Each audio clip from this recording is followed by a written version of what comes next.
Hello friends, स्वागत करता हूं मैं अपने यूट्यूब चैनल टीम वैकेंसी गुरु पर। तो दोस्तों, आज के इस वीडियो के माध्यम से बीटीएससी एएनएम 10,000 छात्रों के केस के रिगार्डिंग में एक बहुत ही महत्वपूर्ण जानकारी मैं आप सभी को बताने वाला हूं।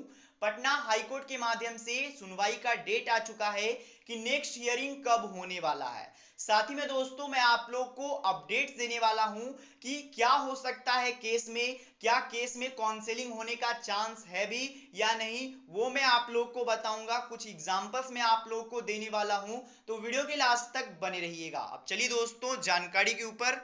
तो सबसे पहले तो आप लोग को अपडेट दे देना चाहता हूं। पटना हाईकोर्ट के ऑफिशियली वेबसाइट पर अपडेट आ चुका है, जैसा कि यहां पर देख सकते हो। ई कोर्ट की ऑफिशियली वेबसाइट से मैं ये जानकारी दे रहा हूं। अब यहां पर अगर आप देखिएगा केस स्टेटस में, तो आपको देखने को मिल जाएगा कि नेक्स्ट हियरिंग के बारे में बताया गया है और नेक्स्ट हियरिंग का डेट भी यहां पर दे दिया गया है 19 फरवरी 2024। यानी कि 19 फरवरी को आप लोग का नेक्स्ट हियरिंग होने वाला है। और जो जानकारी मिल रही है उसके अनुसार 19 तारीख को ही हो सकता है कि फाइनल डिसीजन जो भी लेना है, चाहे वो एएनएम के पक्ष में हो चाहे वो बीटीएससी के पक्ष में हो, कोई ना कोई यहाँ पर डिसीजन आपको 19 तारीख को देखने को मिल सकता है। क्योंकि कई सारा सुनवाई हो चुका है और जो जानकारी मुझे आ रहा है उसके अनुसार अब पलड़ा किनका भारी लग रहा है वो भी मैं आपको बता देना चाहता हूं। तो सबसे पहले मैं बता देना चाहता हूं, पलड़ा भारी एएनएम का है। अभी के अनुसार जो जानकारी आ रही है उसके अनुसार 60 to 70% ये आशा है कि एएनएम का ही जीत होगा, यानी कि जो संविदा एएनएम है उनका ही जीत होगा दोस्तों। अब ऐसा मैं क्यों बोल रहा हूं वो भी मैं आप लोग को बताऊंगा। कुछ एग्जांपल्स देने वाला हूं बिहार के ही रिगार्डिंग में, जो कि बहाली सेम टू सेम एएनएम की तरह ही किया गया था। उसके बाद उस बहाली में क्या प्रक्रिया हुआ केस के बाद, वो मैं आपको डिटेल्स में समझाने वाला हूं। तो अब ध्यान से समझते चलिएगा। अब ध्यान से अब अपडेट को समझिएगा। देखिए, ये जो आप लोग देख रहे हो ये भी स्वास्थ्य विभाग की बहाली थी और इसमें भी जो मामला का जो न्याय है वो हाई कोर्ट ने ही दिया था, पटना हाई कोर्ट ही ने दिया था। बिहार का ही मामला है।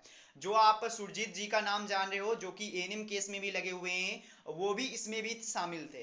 अब अपडेट को समझिएगा। लैब टेक्नीशियन मामले में पटना हाई कोर्ट ने निर्देश दिए थे और उसमें निर्देश लैब टेक्नीशियन के ही पक्ष में दिया गया। उसमें क्या हुआ था वो भी मैं आपको समझा देना चाहता हूं।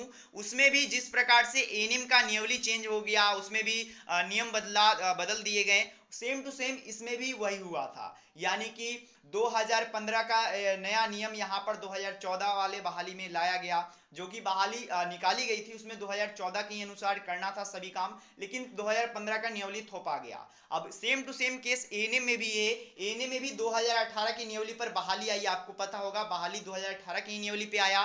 काउंसलिंग का प्रक्रिया था, सभी कुछ था। और उसके बाद जो आप कह सकते हो बहाली में प्रक्रिया किया जाने लगा तुरंत 2023 जो कि तुरंत बना और तुरंत से तुरंत लागू किया गया। और वही बहाली में ऐसा किया गया, जो कि आप अगर थोड़ा सा टेक्निकली सोचिएगा तो थोड़ा सा रॉन्ग होगा। जैसे कि मैंने आवेदन किया तो ये सोचकर कि 2018 की नियमावली पे मैं चयनित हूंगा, लेकिन बहाली में अचानक से बदलाव आ जाएगा, तो वो आप समझ सकते हो कि अभ्यर्थियों के लिए भी वो गलत होगा। और इसी कारण से मैं बोल रहा हूं कि चांस है कि यहां पर काउंसलिंग भी आप सभी का हो सकता है। मैं ये कंफर्म नहीं कर रहा हूं कि 100% होगा, 200% होगा, लेकिन चांस बना हुआ है, ये आप एकदम समझ लीजिए दोस्तों।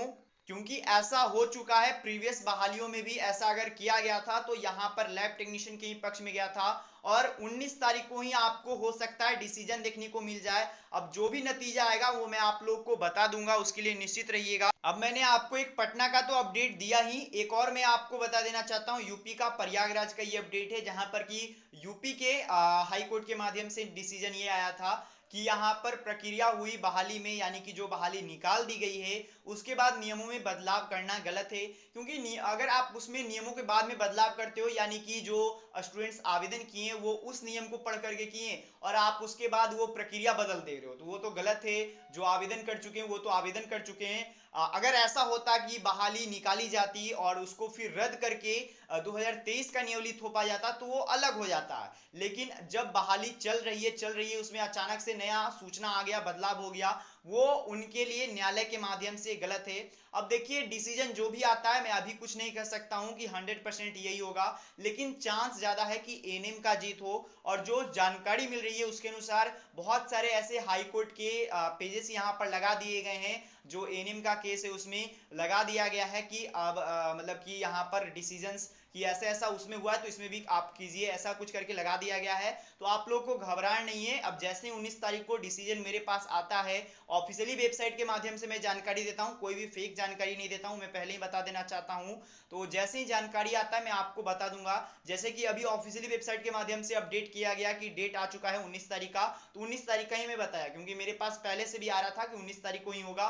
और लेकिन जब तक ऑफिशियली नहीं कंफर्म हो जाता तब तक मैं आप लोग को नहीं जानकारी देता हूं। तो यही जानकारी आपको बताना था। अगर आपको जानकारी पसंद आया हो, चैनल को सब्सक्राइब करना भूलिएगा। मिलते दोस्तों कोई इंस्ट्रूमेंट, तब तक के लिए गुड बाय, धन्यवाद।